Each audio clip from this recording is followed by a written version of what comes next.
Hi guys, you are watching my channel Ehsan pets. अस्सलाम वालेकुम। मैं हूं एहसन ज़फ़र, कराची, पाकिस्तान से। हमारे एक बहुत ही अच्छे फॉलोवर जो फिंच में काम करते हैं, उन्होंने मुझे कॉल की और हमसे ये कहा कि जितनी भी जो इम्पोर्टेड ब्लड लाइन्स हैं या न्यू म्यूटेशंस जो हैं, जो रेयर म्यूटेशंस कहलाती हैं, वो हमें इम्पोर्ट क्यों करनी पड़ती हैं। यानी कि वो मुझसे पूछ रहे थे कि एहसन भाई, जितने भी आउट ऑफ कंट्रीज़ लोग हैं, यूके ब्लड लाइन है, डेनमार्क ब्लड लाइन है, टर्किश ब्लड लाइन है, जितनी भी फिंचेस की अमेरिकन, टर्किश, यूके जितनी भी ब्लड लाइंस हैं, ये वहाँ से ही क्यों न्यू म्यूटेशन निकलती है और हमें वहाँ से इंपोर्ट क्यों करनी पड़ती है।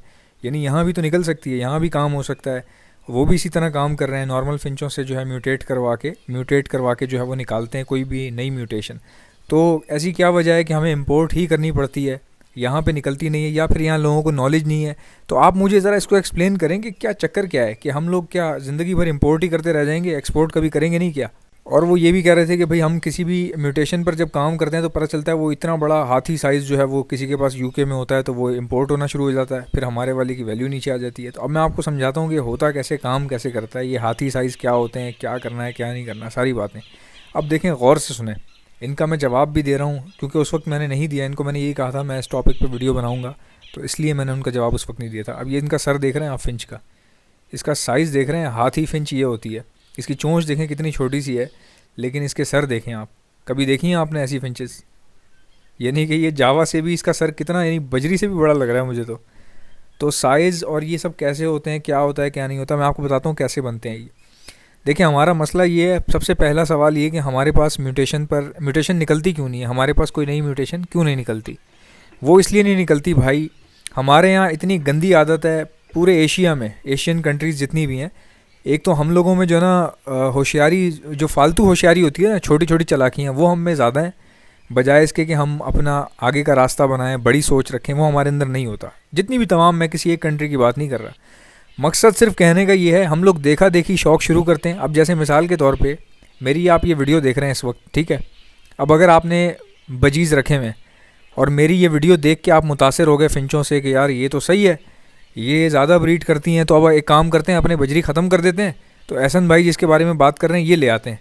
तो हमारे यहाँ ये इतना गंदा रिवाज है, इतना गंदा रिवाज है कि लोग किसी एक जगह पर टिक के काम नहीं कर पाते। और यही वजह है, आप देख लें जितनी भी कंपनीज़ में, मल्टीनेशनल कंपनीज़ में लोग काम कर रहे हैं या फैक्ट्रियों में लोग काम कर रहे हैं, तो काम करने वाले एम्प्लॉयज़ में भी ये आदत होती है कि वो जगह जगह जॉब छोड़ते रहते हैं, चेंज करते रहते हैं, कहीं पर टिक के काम नहीं करते। कहीं 2000 ऊपर मिला वहाँ चले गए, अगले दिन वो कंपनी बंद हो गई, फिर पीछे आने के भी नहीं हुए, वापस जिस कंपनी में काम कर रहे थे इतने सालों से, वहाँ जब वो वापस आए कि यार हमें दोबारा ले लें, अब वो ले नहीं रहे। तो ये मसला पता है क्या है, हमारी कंसिस्टेंसी नहीं है। यानी कि हमने देखा देखी काम शुरू करते हैं। अब अगर एहसन भाई ने रेनबो बजीज़ की वीडियो बनाई है तो सब रेनबो बजीज़ लेने भाग गए, ठीक है। हर बंदा रेनबो बजीज़ ढूंढ रहा है, भाई एहसन भाई ने बताया। तो भाई बर्ड की वैल्यू जो है वो एहसन भाई से या किसी और फलाने भाई से नहीं होती, बर्ड की वैल्यू आप ख़ुद बनाते हैं, ठीक है। किसी बर्ड की वैल्यू अगर बनानी हो तो वो आप ख़ुद बनाते हैं, ख़ुद जनरेट करते हैं। किसी के बोलने से देखा देखी मत ख़रीदा करें चीज़ों को, अपनी जो लाइन है उस पर काम करें। अब देखें, आपके पास बजीज़ हैं, आप बजीज़ में काम करते रहें। आपके पास फिंचेज़ हैं, आप चुप करके फिंचेज़ में काम करते रहें, ठीक है। अब ये जो आप हाथी साइज़ देख रहे हैं या म्यूटेशन, जो भी नई म्यूटेशन आती है, पूरी ब्लैक फिंच निकल आई, फुल ब्लैक निकल आई, फुल ऑरेंज निकल आई, ये कैसे निकलती हैं भाई? जितने भी बाहर लोग हैं ना, वो शौकिया फिंचेस पालते हैं, वो ब्रीड करवाते जाते हैं, बेचते कम है, ब्रीड ज़्यादा करवाते हैं वो। तो उनकी यही खासियत है जिसकी वजह से उनके पास कोई ना कोई उल्टी सीधी चीज़ निकल आती है। हर साल यही होता है, कभी कोई उनके पास फुल ब्लैक निकल आई, कभी उनके पास फुल ऑरेंज निकल आई, फिर ऑरेंज में डबल जो है वो फैक्टर निकल आया, ट्रिपल फैक्टर निकल आया, ब्लैक में ट्रिपल फैक्टर निकल आया, फिर ब्लैक में जो है वो क्रस्टेड निकल आया उनके पास, फिर ब्लैक में जो है वो हैवी साइज़ निकल आया, एग्जीबिशन साइज़ निकल आया।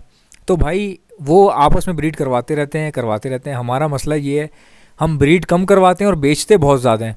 यानी बेचने की बहुत जल्दी होती है हमें। और अगर हमें कोई कह दे अबे ये क्या रखा हुआ है, इसकी तो इतनी वैल्यू भी नहीं है, आगे निकलो दुनिया कहाँ पहुँच गई है, तो हम लोगों की बातों में आ जाते हैं। याद रखें, कोई कुछ भी कह रहा हो, आपका क्या लेना देना भाई। कोई आपको कुछ भी कह रहा है आके, तुम्हारा सेटअप ऐसे है, यूँ है, ठीक नहीं है, या तुमने फिंचेस रखी हुई हैं, आप अपना काम करो, आप अपना काम से काम रखो ना, दूसरों की बातें आप क्यों सुनते हो। ये थोड़ी है कि मैंने अगर फिंचें रखी हुई हैं, मेरे बराबर में एक लड़का है, उसने इनो रखे हुए हैं, अब मैं एक दिन उसके घर पे गया, मैंने उसके इनो देखे, मैं मुतासर हो गया। मैंने कहा यार फिंचों में तो पैसे ही नहीं है, दफ़ा करो, फिंचों में इतने टाइम से काम कर रहा हूँ, इनो ले लेते हैं। आपने फिंचेस का सेटअप ख़त्म किया, आपने इनो ले लिए। जब मैंने इनो रखे, देखा इनो की ब्रीड थोड़ा सा लेट आ रही है, तो किसी ने बताया रेनबो बजीज़ यार बहुत अच्छी ब्रीड करते हैं, तो मैंने अगले महीने जो है इनो ख़त्म करके रेनबो बजीज़ डाल लिए। तो भाई इस तरह से ना फ़ायदा होता है, ना कारोबार होता है, ना चीज़ की वैल्यू बनने देते हैं आप लोग। यही मसला है कि वैल्यू आप लोग बनने नहीं देते। जो काम कर रहे हैं उसको खामोशी से करते रहें। मैंने आपको एक मशवरा दिया था पहले कि वैरायटी पे काम करें। वैरायटी से मुराद ये कि आप 20 पेयर फिंचों के ले लें, 20 पेयर बजरी के ले लें, 20 पेयर जावा के ले लें, 20 पेयर कॉकटेल के ले लें, 20 पेयर लव बर्ड के ले लें। ये होता है एक मिडिल क्लास फैमिली का जो बंदा है ना, जो कम हैसियत रखता है, कम पैसे रखता है, अगर 20-20 नहीं ले सकता 10-10 ले ले, 10-10 नहीं ले सकता 5-5 ले ले, लेकिन ले वैरायटी में हमेशा। बजाय इसके कि आप 50 पेयर जाके जो है ना फिंचों के ले आएँ, उससे बहुत बेहतर है कि बीच में आप वैरायटी रखें, 10-10 पेयर करके ले लें, 10 पेयर फिंचों के ले लें, 10 पेयर बजरी के ले लें।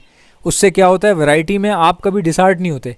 एक वैरायटी काम कर रही होती है, अगर दूसरी रुकी हुई भी है तो मसला नहीं होता। एक ब्रीड आ भी रही है तो दूसरी रुकी हुई है, मसला नहीं होता, आप डिसहार्ट नहीं होते। ठीक है, अगर आप सारे के सारे कॉकटेल भर के बैठ जाएंगे आप, फिर आप परेशान रहेंगे, यार देर हो रही है, ब्रीड नहीं आ रही, साल हो गया, 1.5 साल हो गया। भाई कॉकटेल इतनी आसानी से इतनी जल्दी सेट नहीं होता, कॉकटेल को टाइम देना पड़ता है। किसी किसी के पास हो भी जाते हैं। इसी तरह बजरी में भी है। बजरी में लोग रोते हैं, यार हमें बच्चे नहीं दे रहे, बच्चे मर जाते हैं, बच्चे निकल नहीं रहे, पेरेंट्स जो है ना वो सही ब्रीड नहीं कर रहे। तो ये चीज़ें आप जब रखेंगे एक बर्ड को, 1 साल 2 साल आपका सेटअप चलने में, मेरे ख्याल से अगर कोई नया बंदा भी है ना, सेटअप चलने में साल लगता है। भले तुम फिंचेस ले लो, फिंचेस 2 महीने में ब्रीड कर देती है, 1-2 महीने में आते के साथ ही ब्रीड कर देती है। लेकिन आप फिंचेस ले लें, कुछ भी ले लें, भाई सेटअप को सेट होने में 1 साल लगता है, सेटअप को सेट होने में। यदि अगर आपके पास 50-60 पेयर हैं तो टाइम दो ना यार, साल लगेगा, ब्रीड आएगी आपके पास, थोड़ा उसको रोकना ब्रीड को। ये नहीं कि उतरी पहले ब्रीड उतरी नहीं कि उधर बात कर ली किसी से बेचने की।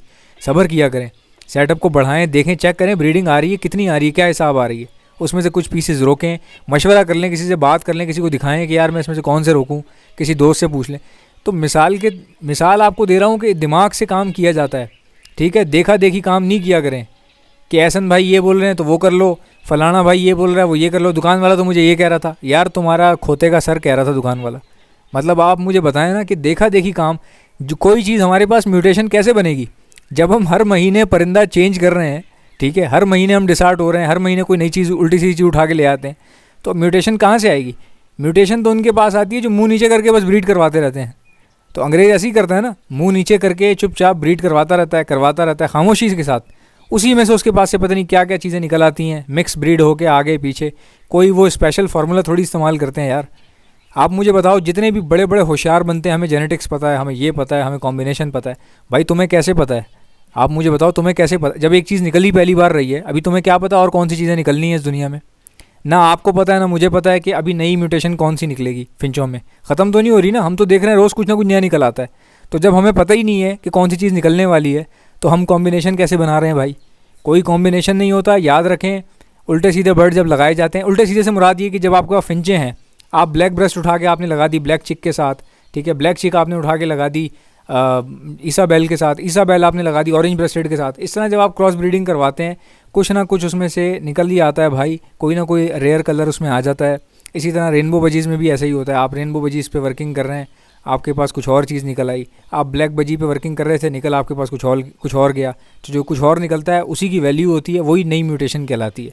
नई म्यूटेशन का हरगिज़ ये मतलब नहीं है कि आप फिंचेस को जो है ना ऑस्ट्रेलियन के साथ क्रॉस में लगा दें तो ये मतलब ये म्यूटेशन नहीं निकलेगी, खोते का बच्चा निकलेगा आपके पास। ठीक है, तो याद रखें, किसी की सुननी नहीं है, कौन क्या कर रहा है, कौन क्या रख रहा है, किसके पास कौन सा बर्ड है। और स्कोप जो कहते हैं ना, आप किस बर्ड में स्कोप है, एहसन भाई किस बर्ड में स्कोप है? भाई हर बर्ड में स्कोप है, स्कोप दिमाग में होता है आपके। ठीक है, आप किसी भी बर्ड पे काम कर रहे हैं, एक बंदा जो है फिंचों का काम कर रहा है तो वो उसमें मशहूर हो जाता है। ठीक है, उसमें मशहूर हो जाता है, दुनिया भर से लोग उसको जानते हैं, पहचानते हैं। जैसे मेरी एक लड़के से बात हुई है, उसका नाम है फिंच फारसी। ठीक है, फिंच फारसी नाम है उसका, इंडिया में है। ये इंतहाई नॉर्मल एक मिडिल क्लास फैमिली से बिलोंग करने वाला आपकी और मेरी तरह का लड़का है। बिल्कुल मेरी उससे बात हुई है, जैसे मैं हूँ, जैसे आप हैं, उसी तरह से वो है। तो इतनी अच्छी उसकी पर्सनैलिटी है, मैं आपको बता नहीं सकता। मैंने उससे बात की है लड़के से, इतना नाइस लड़का है यार, क्या ज़बरदस्त तरीके से वो फिंचों को लेके कहाँ से कहाँ निकल गया। जब फिंचों की वैल्यू नहीं थी, जब फिंचों को कोई पूछ नहीं रहा था, लोगों ने फिंचें रखना ख़त्म कर दी थी, कोई कॉकटेल ले रहा है, कोई कुछ ले रहा है, कोई कुछ ले रहा है, तो वो बेचारा खामोशी से काम करता रहा। उसकी मेहनत आप देखें, उसने ऐसी ऐसी चीज़ें निकाली हैं कि कुछ चीज़ें मैं आपको भी इस वक्त बता नहीं सकता। वो वर्किंग कर रहा है बेचारा उस पर। तो देखें, इसको कहते हैं वर्किंग। ठीक है। इसी तरह पाकिस्तान में बहुत सारे लोग हैं जिनको मैं जानता हूँ, खामोशी से काम करते हैं, बहुत अच्छा काम कर रहे हैं। तो इसी तरह से आप लोग भी काम करें। आई होप कि मेरी वीडियोस आपको अच्छी लगती होंगी। लाइक कर दीजिएगा, अगर आप मेरे चैनल पर नए हैं तो सब्सक्राइब कर लीजिएगा। इंशाल्लाह आपसे मुलाकात होगी नेक्स्ट वीडियो में। अल्लाह हाफ़िज़।